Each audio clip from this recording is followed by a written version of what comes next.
KPK di simpang jalan, belum genap sebulan dilantik, KPK baru langsung ragu kalau tak mengatakan masuk angin. Mantap mentersangkakan Sekjen PDIP Hasto Kristianto, tapi tak kunjung berani menahan. Serangan bertubi-tubi dari pihak Hasto langsung pula dilancarkan Ketua Umum PDIP Megawati, bikin KPK goyang. Dicap disetir Jokowi karena semua dipilih pada era Jokowi, KPK seperti sulit menghindar. Status tersangka Hasto bisa saja lepas. Setelah sempat heboh bahkan hendak membongkar kasus besar, bukti-bukti sudah dinotariskan di Rusia, akhirnya pihak Hasto mengajukan pra-peradilan dan akan disidangkan tanggal 21 Januari nanti. Meskipun sidang pra-peradilan tak bisa otomatis menghentikan penahanan Hasto, tapi pihak KPK agaknya menunggu juga sidang pra-peradilan itu digelar agar KPK selamat dari tuduhan kejar tayang menangani kasus Hasto ini. Pengalaman kekalahan KPK dalam pra-peradilan juga cukup mengkhawatirkan. Setidaknya ada 7 orang tersangka KPK yang menang dalam pra-peradilan KPK. 1. Budi Gunawan, Menko Polkam saat ini. 2. Prof Edi, mantan Wamen Hukum. 3. Hadi Purnomo, mantan Ketua BPK RI. 4. Ilham Arif Sirajuddin, mantan Wali Kota Makassar. 5. Martin Diratome, Bupati di NTT. 6. Setia Novanto, mantan Ketum Golkar. 7. Sabirin Nur, mantan Gubernur Kalsel.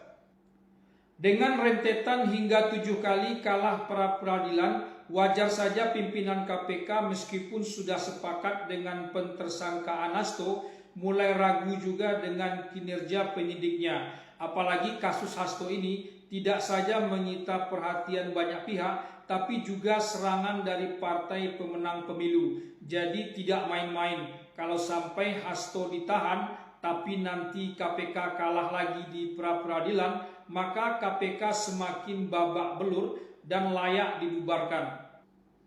Lebih baik lambat asal selamat, mungkin itulah moto yang sedang dipakai pimpinan KPK saat ini. Daripada cepat tapi tak selamat, semua berantakan. Entahlah apakah KPK benar-benar sadar dengan pilihan awalnya mentersangkakan Hasto ini. Ini terkait motif dan tak mudah untuk dilacak. Kalau KPK sadar, ini mengkhawatirkan memang. Hukum dipakai lagi sebagai alat. Tapi saya melihat tidak menyangka saja efeknya akan seluas ini.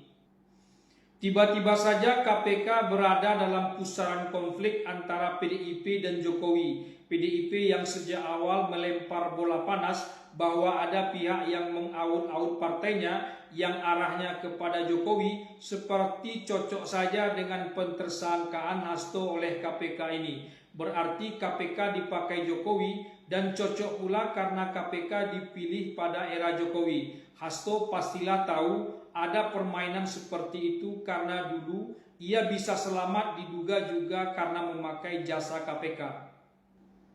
Semua seperti cocok-cocok saja. Bahkan sprindik KPK soal perintangan hukum ini efeknya sangat luas sekali. Mantan penyidik KPK Novel Baswedan mengistilahkan kotak Pandora. Ini bukan lagi perkara Hasto dan Harun Masiku. Bisa meluas ke semua mantan pimpinan KPK yang lama, termasuk ke Megawati dan Jokowi. Apalagi Effendi Simbolon mengatakan Hasto itu dulu dibantu oleh Jokowi. Kedekatan Megawati dan Firly juga kemudian terungkap.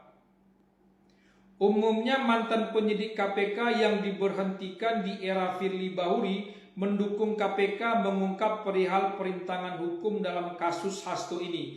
Ini juga fenomena menarik. Mereka yang dulu menyerang KPK setelah dikeluarkan dari KPK tiba-tiba saja mendukung KPK karena muara dari kasus ini bisa saja ke arah Firly. Bahkan lebih jauh lagi dari itu, ada kesempatan untuk mengungkapkan kebenaran dan balas dendam sekaligus.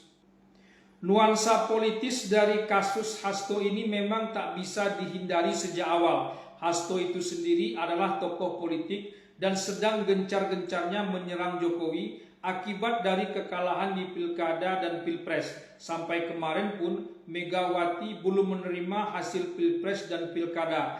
Ganjar di posisi ketiga saja disebutnya sebagai gila. Rekayasa dari mana pula itu? Mau pula ia belajar dari orang itu. KPK yang sok paten tiba-tiba saja mentersangkakan Hasto. Apa tak cari perkara ini? Untung belum sampai ditangkap. Habis KPK kalau sampai nanti kalah di pra-peradilan lagi. Tapi kenapa pula pra-peradilan Hasto ini dilayangkan setelah sempat ribut-ribut akan membongkar kasus yang lebih besar, tapi kemudian hilang begitu saja? Apakah sudah ada sinyal pula gugatan pra-peradilan ini bakal menang dan tak terdengar lagi pihak dari Hasto menyerang KPK? Bahkan Hasto sendiri yang menghimbau agar para pendukungnya tenang. Apakah itu artinya situasi sudah terkendali dan balik ke titik nol? Entahlah.